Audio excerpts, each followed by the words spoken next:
जो सक्सेसफुल लोग होते हैं उनकी थिंकिंग बड़ी क्लियर होती है कि मुझे आप कोई भी प्रॉब्लम दे दो। जो अनसक्सेसफुल लोग हैं उनका क्या होता है, मुझे कोई प्रॉब्लम मत देना,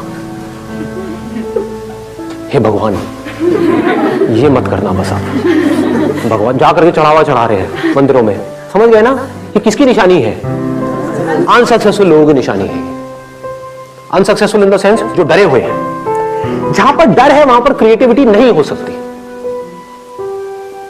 जो ये सोच सोच करके सोचेगा कि कहीं मैं कोई गलती ना कर दूं, कहीं मेरे साथ में कुछ गलत ना हो जाए, अब वो क्या सोचेगा, वो लिमिटेड दायरे में सोचेगा, वो सिर्फ सेफ्टी और सिक्योरिटी के बारे में सोचेगा। और आपको सेफ्टी और सिक्योरिटी दे करके ये दुनिया आपसे कुछ भी करवा लेगी, बांधने में 1 सेकंड लगेगा। ऐसे ही लोग बनते हैं, इन्हीं को अनसक्सेसफुल कहते हैं। वो बन जाते हैं, उन्हें क्या चाहिए, सेफ्टी एंड सिक्योरिटी, बस खत्म, और कुछ नहीं चाहिए। ध्यान से अपने अंदर झांक करके देखना, आपको समझ आएगा मैं क्या बात कर रहा हूं। प्रॉब्लम से डर लगता है कि कहीं ये ना हो जाए, कहीं मैं इस कॉलेज से निकल तो रहा हूं, पता नहीं जॉब मिलेगी या नहीं मिलेगी। ये किसकी सोच है? जो सक्सेसफुल लोग हैं वो क्या कहेंगे, जॉब मिले तो ठीक है, नहीं मिले तो ठीक है, मैं कुछ ना कुछ तो ढंग का कर ही लूंगा अपनी लाइफ में। कुछ लोग होते हैं जिनको हम सक्सेसफुल बोलते हैं, उनके साथ चाहे कितना भी बुरा कुछ क्यों ना हो जाए लाइफ में, वो आगे बढ़ते ही रहते हैं, वो कुछ ना कुछ कर जाते हैं। मतलब उनका एटीट्यूड ऐसा होता है, वो आगे बढ़ते ही रहते हैं। डिप्रेशन में जाते भी हैं तो थोड़ी सी देर के लिए जाते हैं, फिर बाहर आ जाते हैं। ऐसा नहीं है वो नहीं जाते हैं, ऐसा नहीं है फेलियर में उनको बड़ा मजा आ रहा होता है कि किसी चीज के बारे में प्लान किया, सोचा कई सालों तक कि मुझे ये करना है, फिर बुरी तरह से उसमें फेल हो गए। बुरा तो उनको भी लगेगा, इंसान है। लेकिन होता क्या है कि वो बड़ी जल्दी उस फेलियर से बाहर आ जाते हैं, बड़ी जल्दी डिप्रेशन से बाहर आ जाते हैं, बड़ी जल्दी स्ट्रेस से बाहर आ जाते हैं और आगे बढ़ जाते हैं। और कुछ लोग होते हैं जो डिप्रेशन में चले जाते हैं और बाहर नहीं आ पाते हैं। Depression is the result of wrong thinking and success is the result of right thinking. It is all about thinking. So we need to go deeply into this particular topic, as in what is right thinking, how successful people think. ऐसा कभी कोई सोचता नहीं है। ना इस topic के बारे में किसी स्कूल में बात करी जाती है, ना कॉलेज में बात करी जाती है, ना हमारे घर पे बात करी जाती है। बात क्या करी जाती है, पढ़ो लिखो, ये करो वो करो, फिर ये करो वो करो वो करो। मतलब इट्स ऑल अबाउट करो करो करो करो करो करो करो करो करो करो करो करो करो, हार्ड वर्क करो करो करो करो, पढ़ो पढ़ो पढ़ो पढ़ो पढ़ो पढ़ो, लगे रहो लगे रहो लगे रहो लगे रहो। तो ये क्या है अगर इसको देखा जाए तो? खच्चर। ये वर्ड मैं अपने हर सेशन में बोलने वाला हूँ ताकि लोगों के दिमाग में घुसे कि मैं कह क्या रहा हूं, लोगों को समझ में आए। रेयरेस्ट ऑफ रेयर कुछ ऐसे लोग होते हैं जो अपना दिमाग लगाते हैं, जो चीजों को पहले समझते हैं फिर करते हैं। ऐसे लोगों को आप क्रिएटिव कह सकते हो। क्रिएटिव का मतलब क्या है कि एक प्रॉब्लम है और लोग क्या कर रहे हैं, उस प्रॉब्लम को उसी तरह से सॉल्व कर रहे हैं जिस तरह से सॉल्व कर रहे थे, लेकिन जो प्रॉब्लम है वो बदलती चली जा रही है टाइम के साथ साथ। जो हमारी टेक्स्ट बुक्स है उसके थ्रू जो अनसर्टेनिटी है इस दुनिया में, उसका सॉल्यूशन नहीं निकल सकता।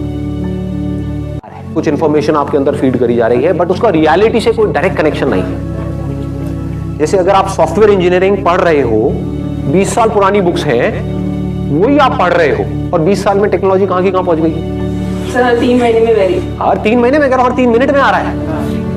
कुछ इंप्रूव हो रहा है, कुछ बेटर हो रहा है, पुराना ऑब्सोलीट हो रहा है। तो जो भी कुछ आप पढ़ रहे हो उसकी एक लिमिटेशन है, क्योंकि unless and until you are creative enough. What do we mean by creativity?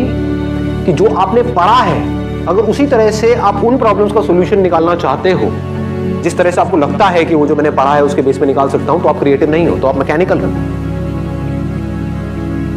अगर आप टेक्स्ट बुक के हिसाब से चलते हो और आप किसी भी प्रॉब्लम का सॉल्यूशन निकालते हो तो नहीं निकाल पाओगे, फंस जाओगे। क्यों फंस जाओगे? क्योंकि प्रॉब्लम्स बदल चुकी है।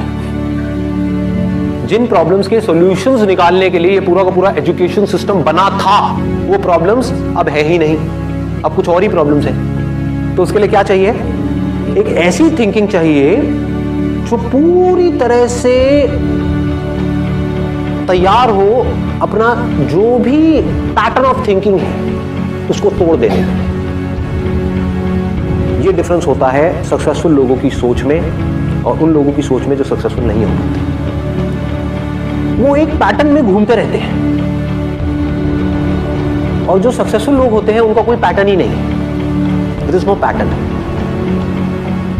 आपको ऐसा अपना माइंड डेवलप करना होगा अगर आपको जेन्युइनली सक्सेसफुल होना है तो। सक्सेस की डेफिनेशन क्या है? हेल्थ, वेल्थ एंड हैप्पीनेस, इन तीनों का बैलेंस।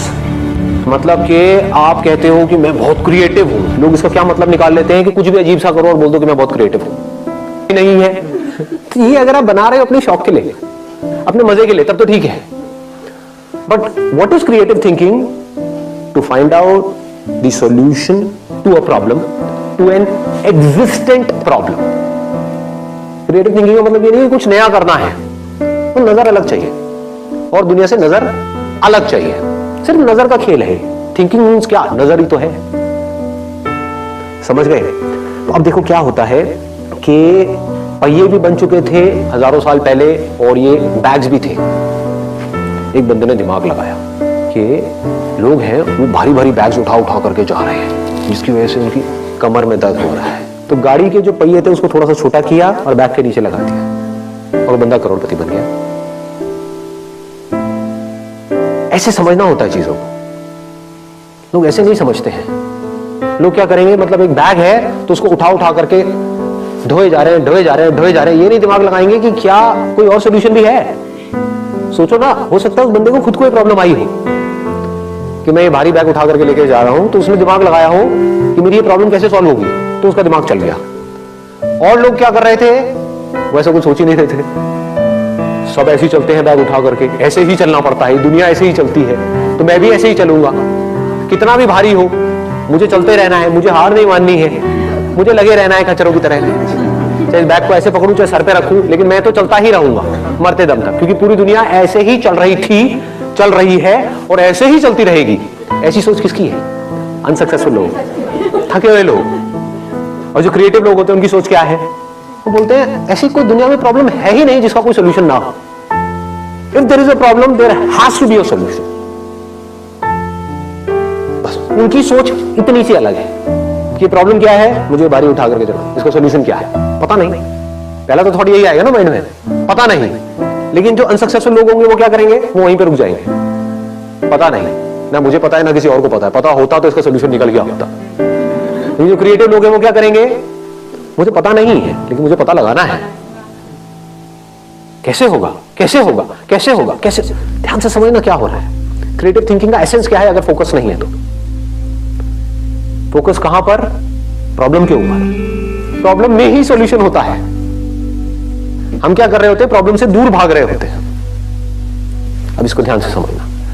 दो लोग हैं, एक ही कॉलेज में गए हैं, मान लो एक इंजीनियरिंग कॉलेज में गए। टॉप कॉलेज नहीं है, ये मैं एग्जांपल इसलिए ले रहा हूं क्योंकि बहुत इंजीनियरिंग कॉलेजेस हैं, भरे पड़े हैं इंडिया में। 4 साल तक लग करके दोनों ने पढ़ाई करी। पढ़ाई में ऑलमोस्ट एक जैसे थे, ना टॉपर्स थे ना बिल्कुल ही गए गुजरे थे, मीडियोकर थे। दोनों ने जॉब के लिए ट्राई किया, 1 जगह किया, 2 जगह किया, 10 जगह किया और जॉब मिली ही नहीं। ये क्या है? सक्सेस है? फेलियर है? फेलियर है। 4 साल वेस्ट हो गए, पैसा भी वेस्ट हो गया, हर तरफ से स्ट्रेस क्रिएट हो रहा है। तो क्या हुआ? एक बंदा डिप्रेशन में चला गया। उसने कहा मैं तो फेल हो गया लाइफ में, अब मेरे बस का कुछ नहीं है, मुझे नहीं समझ आ रहा। और उसने क्या कहा? अब मुझे जो भी जॉब मिलेगी, जैसी मिलेगी मैं कर लूंगा। ना से तो हाँ है। तो क्या हो रहा है? वो फ्रस्ट्रेटेड है क्योंकि वहां से ना तो पैसा ज्यादा आ रहा है, काम भी अपनी पसंद का नहीं कर रहा है और घर वाले भी अच्छे तरीके से उसको सुना रहे हैं based upon his past failures. उसको खुद को भी बार बार अपने पास्ट फेलियर्स याद आ रहे हैं, तो नीचे धंसता ही चला जा रहा है। इसको बोलते हैं रॉन्ग थिंकिंग। ऐसे ही होता है ना। ये मैं एग्जांपल यहाँ पे इंजीनियरिंग का दे रहा हूं, यहाँ पे आप किसी रिलेशनशिप को भी रिलेट कर सकते हो। एक रिलेशनशिप में घुसे, सबके अगेंस्ट जा करके और फिर ये हुआ और सब कुछ ही खराब होता चला जा रहा है, रिलेशनशिप डिवोर्स तक की नौबत आ गई। तो आदमी कैसे डिप्रेशन में जाता है? आदमी हो रहा है तो व्हाटएवर। तो अब दूसरा जो बंदा है जो लाइफ में कुछ बड़ा करने वाला है, जिसकी सोच सक्सेसफुल लोगों के जैसी है। और सक्सेसफुल लोगों की सोच कैसी होती है कि अगर कुछ भी मैंने किया है तो कुछ ना कुछ वहां से सीखा है। ऐसा कोई काम नहीं है जो आपने लाइफ में किया हो और उसका आपको कोई बेनिफिट ना हुआ हो। इम्पॉसिबल। अच्छे से अच्छा, बुरे से बुरा। होता क्या है? हम पहले ही अपने माइंड में सोच करके बैठे होते हैं कि मैं ये काम इसलिए कर रहा हूं जिससे कि ये होगा, वो हो गया तो मैं खुश हूं, नहीं हुआ तो मैं दुखी हूं। इसको नैरो माइंडेड अप्रोच बोलते हैं, इसको मैकेनिकल थिंकिंग बोलते हैं। समझ गए ना? हाँ, अब मैं ये नहीं कह रहा कि गोल सेटिंग नहीं करती है, गोल सेट करो, बट अगर वो गोल अचीव ना हो तो अपने दिमाग को खुला रखो। That is called open minded thinking. ये नहीं कि एक चीज नहीं हो रही है।